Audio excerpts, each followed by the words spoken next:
पापा कहते थे ढंग से नहीं पढ़ोगे तो समोसे की दुकान पर लगवा दूंगा, लेकिन इस वीडियो को देखने के बाद आपके पापा 2-4 बीघा खेत बेचकर खुद ही समोसे की दुकान खोल लेंगे। और खोले भी क्यों ना, क्योंकि निधि और शिखर ये वो दो नाम हैं जिन्होंने समोसा बेचकर न सिर्फ 600 करोड़ की कमाई की, बल्कि इंडियन समोसे को एक यूनिक ब्रांड भी बना दिया जिसका नाम है समोसा सिंह और टैगलाइन है घर पड़ोसी या रिश्तेदार, एक समोसा तो बनता है यार। इंडिया में कोई समोसा वाला इतना बड़ा बिजनेस कैसे स्टार्ट कर सकता है और वो इसे रन कैसे कर रहे हैं, ये सब जानेंगे आज की इस वीडियो में। करण जौहर की फिल्मों की तरह अपनी इस रियल लाइफ की कहानी की शुरुआत भी कॉलेज से ही होती है, जहां 2004 में कहानी की हीरोइन निधि और कहानी के हीरो शिखर दोनों ही कुरुक्षेत्र यूनिवर्सिटी में बायोटेक से अपनी बैचलर्स की पढ़ाई कर रहे थे। फिर क्या था, किसी रियल लाइफ की तरह ही इस रियल लाइफ में भी निधि और शिखर एक दूसरे को अपना दिल दे बैठते हैं। 2007 में दोनों का कॉलेज खत्म होते होते निधि समझ जाती है कि उनका मन बायोटेक में नहीं लगने वाला और वो अपना बोरिया बिस्तर बांधकर दिल्ली चली जाती है, जहां वो एक यूएस बेस्ड कंपनी में मार्केटिंग के काम को ज्वाइन कर लेती है। इधर शिखर अपने बायोटेक को ही कंटिन्यू रखते हैं और वो मास्टर्स करने के लिए हैदराबाद के टिकट कटवा लेते हैं। हैदराबाद में जब शिखर अपने दोस्तों के साथ बाहर घूमने फिरने जाते थे, तब उनके ज्यादातर दोस्त किसी रेस्टोरेंट की जगह स्ट्रीट साइड फूड को ही खाना पसंद करते थे, जिसमें सबसे ज्यादा पसंदीदा फूड आइटम समोसा हुआ करता था। तभी एक दिन स्ट्रीट फूड के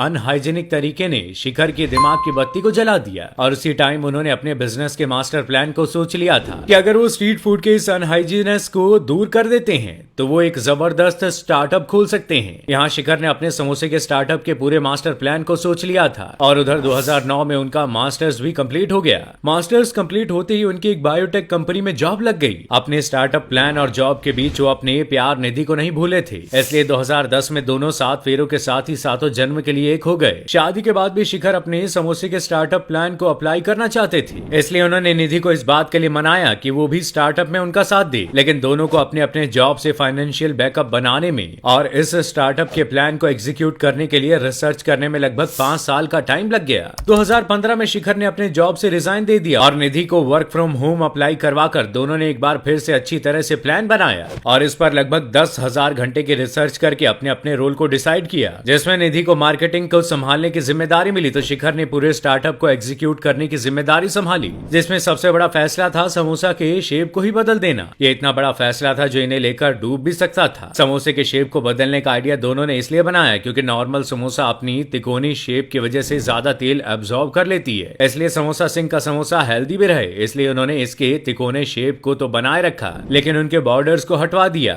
जिसकी वजह से अब ये समोसा नॉर्मल समोसे से लगभग 50% ज्यादा हेल्दी और 50% कम कैलोरी वाला बन गया। इसके बावजूद इन्होंने अपने मार्केटिंग में समोसे को हेल्दी नहीं बताया, क्योंकि हेल्दी नाम सुनकर लोग ये अंदाजा लगा लेते हैं कि इसमें ज्यादा टेस्ट नहीं होता होगा। उनका दूसरा सबसे बड़ा प्लान था समोसे की फिलिंग के साथ नए नए एक्सपेरिमेंट करना, जैसे कि चिकन समोसा, पनीर समोसा, चॉकलेट समोसा के साथ साथ ड्राई फ्रूट समोसे को भी लॉन्च करने का प्लान बनाया गया था। जिसके कुछ ही दिनों के बाद दोनों ने एक 300 स्क्वायर फीट का किचन और 2-3 शेफ को कुछ नए और यूनिक एक्सपेरिमेंट के लिए हायर किया। किस्मत उनके साथ ही और वो अपने नए एक्सपेरिमेंट में खूब सक्सेसफुल भी रहे, इसलिए वो सिर्फ 2 महीने के बाद ही रोज के करीब 500 से ज्यादा समोसे बेचने लगे थे। लेकिन निधि और शिखर को तो अभी बहुत ऊंची उड़ान भरनी थी, इसलिए निधि ने अपने मार्केटिंग एक्सपीरियंस का फायदा उठाकर बड़ी बड़ी कंपनियों से समोसे का ऑर्डर लेने की कोशिश करती रही, लेकिन ज्यादातर जगह से खाली हाथ लौटने पर भी उन्होंने हार नहीं मानी और लगातार कोशिश करते रहे। इसी बीच उन्हें एक जर्मन कंपनी से 8,000 समोसों का ऑर्डर मिल जाता है। इस ऑर्डर से जितना ये दोनों खुश थे उससे कई ज्यादा परेशान थे, क्योंकि ऑर्डर इतना बड़ा था कि इनका 300 स्क्वायर फीट का किचन छोटा पड़ने वाला था और उससे बड़ा चैलेंज था